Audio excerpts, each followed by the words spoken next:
Hello, welcome to another edition of Unspoken. And I'm here today with Mr. Jide, JD. Yeah, welcome to the show, sir. Thank you for having me. Yes, Mr. Jide is going to be speaking to us about black men and healthy boundaries, And before we started, I was just having a chat with Mr. Jide, and we're looking at ways to which people have allowed people encroach boundaries, put them under pressure, and then it's affected their mental health, even their person. So, Mr. Jide, can you just give a background to our listeners? Well, the way I'd like to start is knowing that being a man or any human to start with, it is not about how much money you have. It's not about how much influence. It starts with finding yourself. Mm-hmm. And finding yourself means you have to go through ups and downs, uncertainties, things you can't even have control over to discover yourself. And you can only look at the aspect of boundaries when you have been through those loopholes. You've jumped the bridges, you burn some, you take some along with you. Then you can now say, oh, this is what boundary means to me. Okay. So you don't see a hungry man saying, oh, no, I don't want pasta, give me rice. Or I don't like eggs, give me sunny side up. Do you understand? Yeah. So when you're hungry, you literally have no option. No option. So it takes someone who has fully, explored the part of finding themselves to, now saying or talking about boundaries.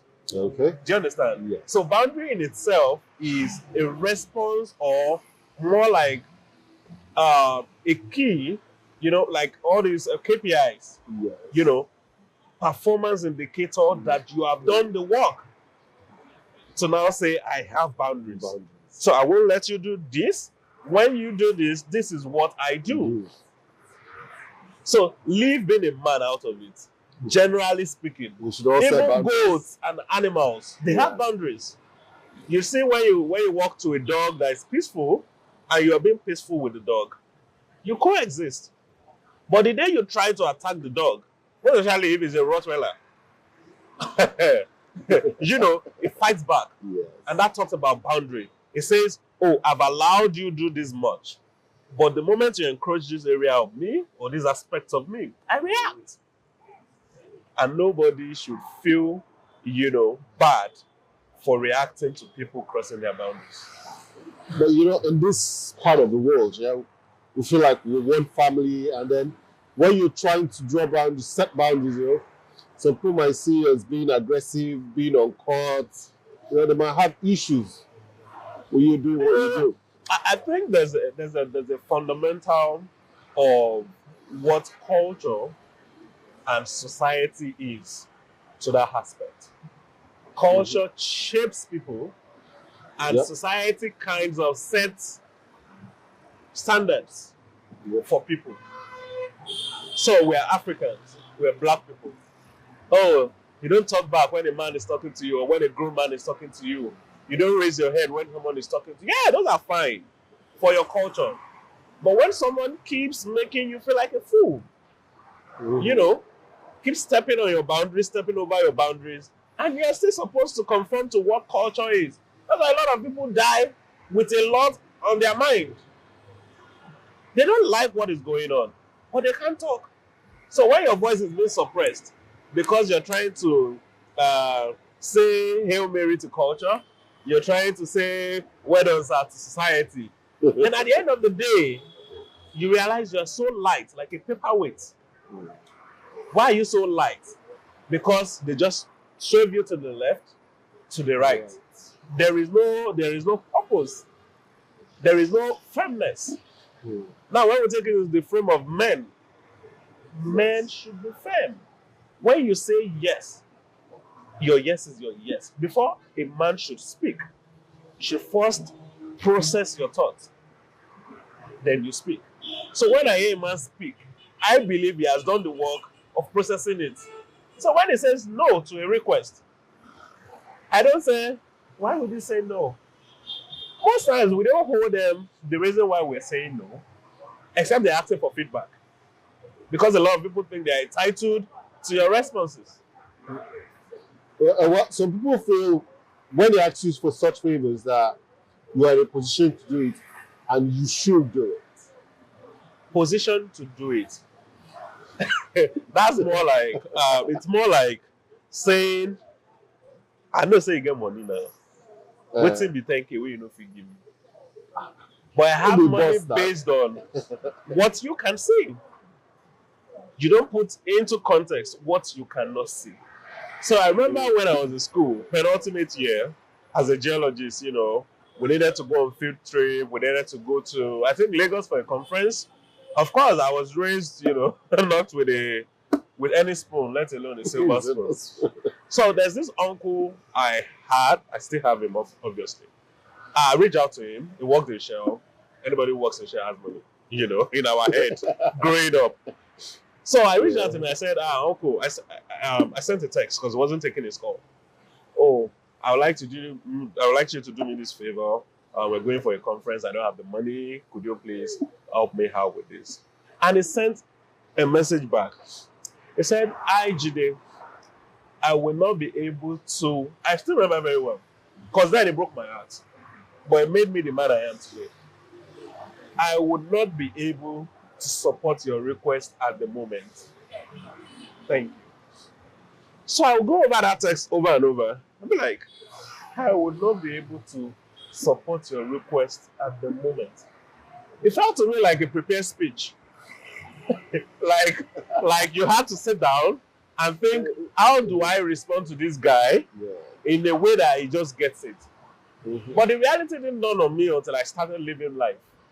Out of school, started hustling, trying to make money and all of that. And I realized that man in any way did not offend me. Nope. He just let me know what he's not capable of doing. And this same man, a very good uncle to me, saw my own brother through school. I didn't know.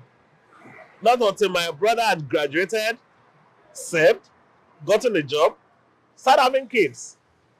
That was when he started telling me, oh, you know, uncle did this.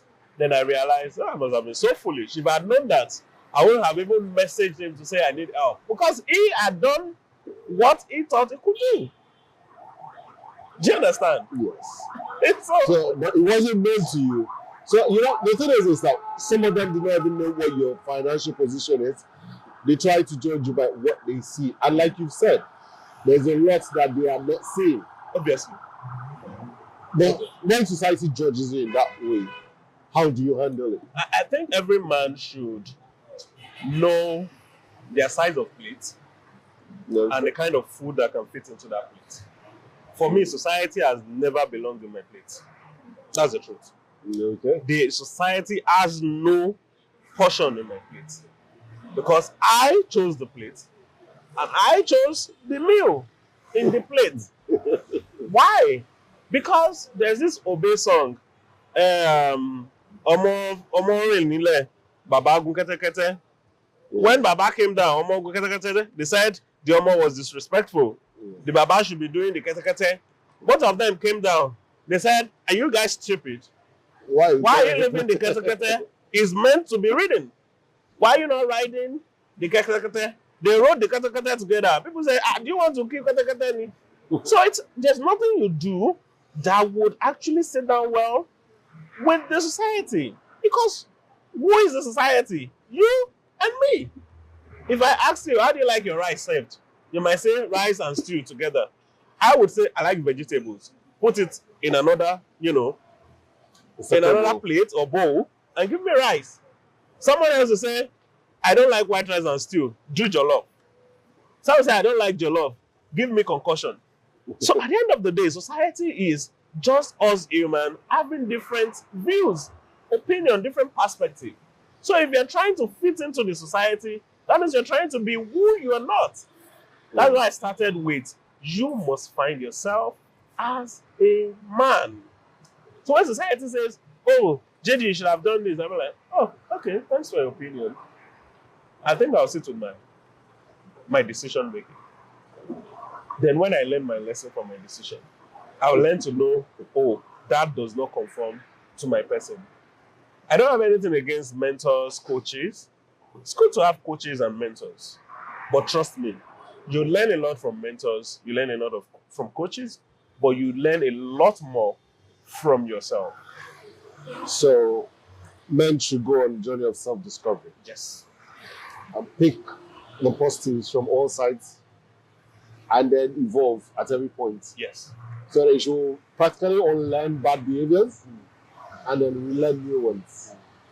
So what do you call a bad behavior? Let's start from there. It depends on who's. Because I'll tell you my experience.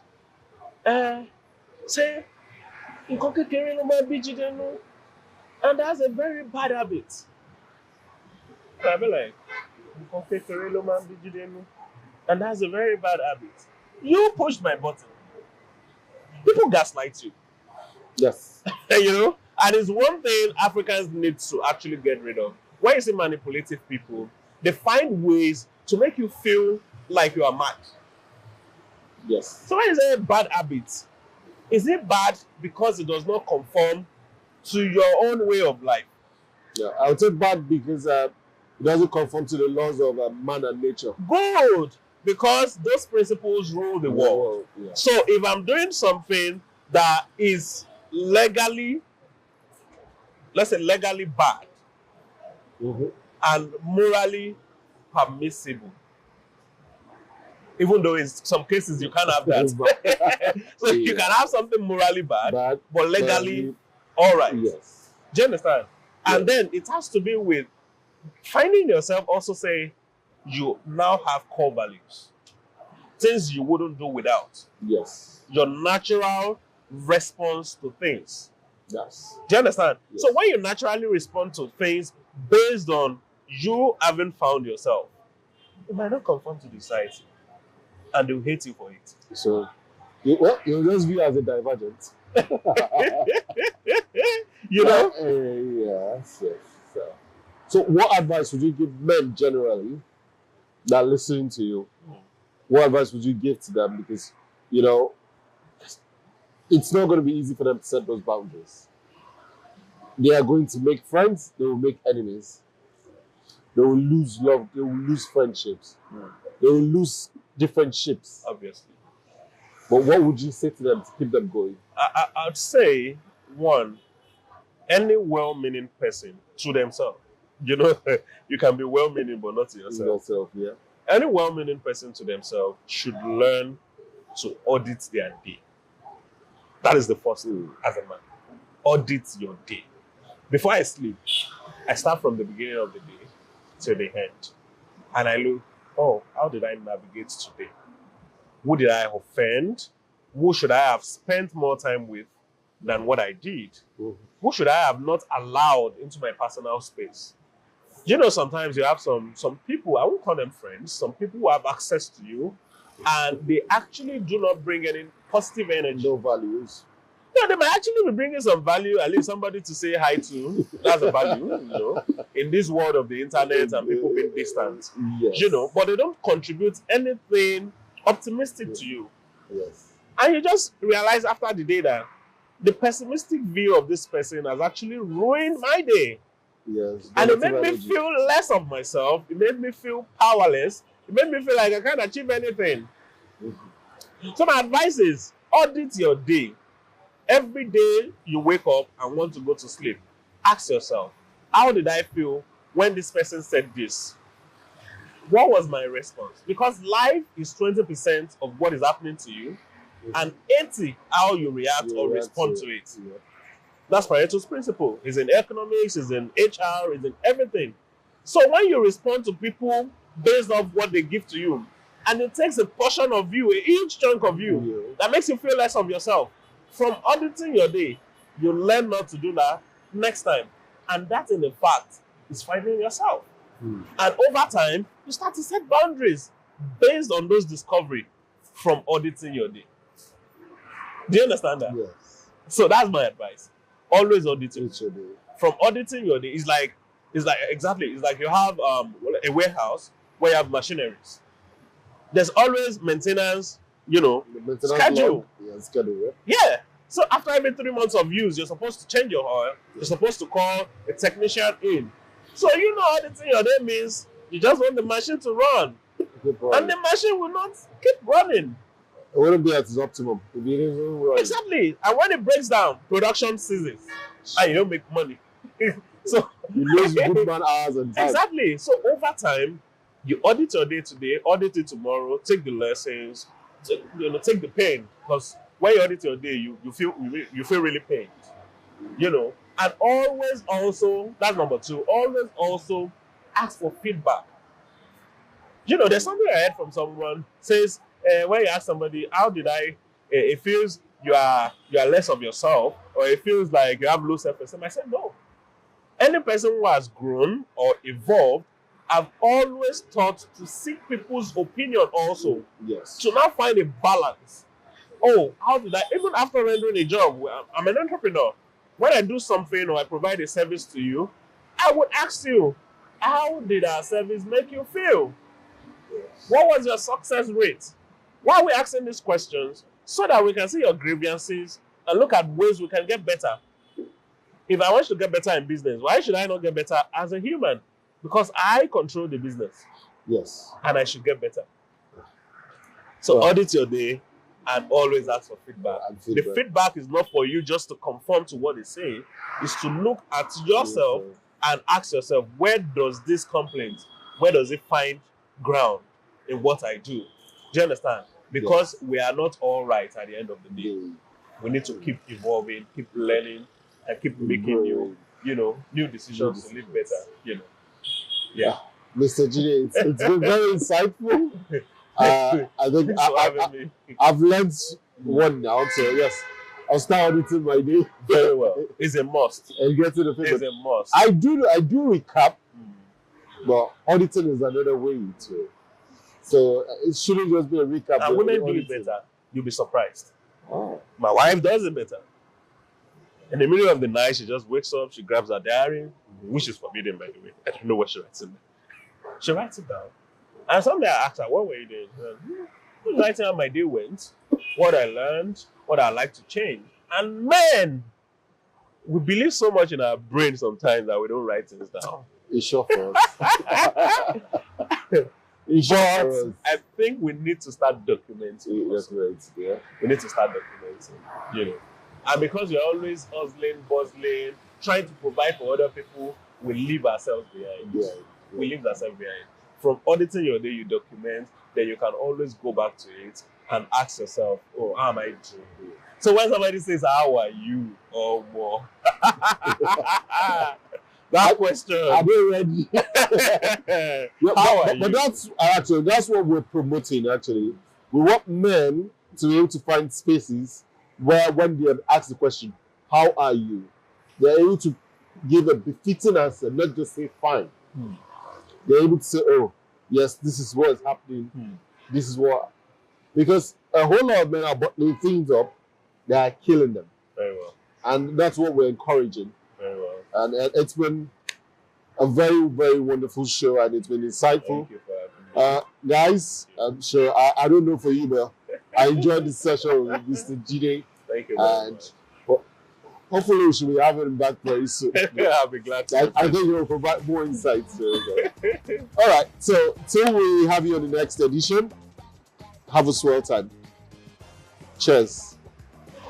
Baba. Baba. Thanks a lot. Now you. Have a good